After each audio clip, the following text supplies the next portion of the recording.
आज संध्याकाळी लवकरच डाळ भाताचा कुकर लावून घेतला आणि मग नंतर निर्भयचे आवरून घेतले आणि निर्भयला सोप्यावरच बसवले, नाही तर कपडे लगेच तो घाण करून टाकतो. आणि नंतर मी माझे आवरून घेतले, सिंपलच असे आवरले होते. निर्भयला घेऊन आम्ही निघालो स्वामींच्या केंद्रात, कारण की आज आहे स्वामींचा प्रकट दिन आणि त्यानिमित्त आम्हाला दर्शन घ्यायचे होते आणि आज पादुका दर्शन पण होते.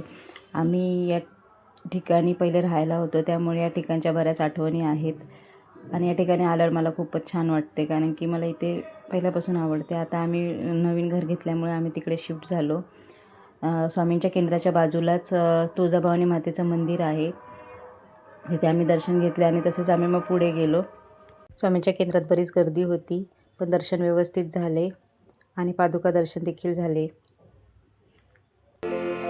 अनंत कोटी ब्रह्मांड नायक राजाधिराज योगीराज सच्चिदानंद सद्गुरु अक्कलकोट निवासी श्री स्वामी समर्थ महाराज की जय.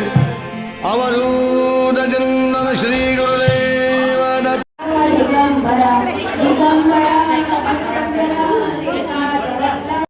माझी मैत्रीण देखील आमच्यासोबत आली होती. मग आम्ही नंतर गेलो इस्कॉन टेम्पलला, तिथे पण दर्शन घेतले आणि मग नंतर घरी जायला निघालो, कारण बराच उशीर झाला होता.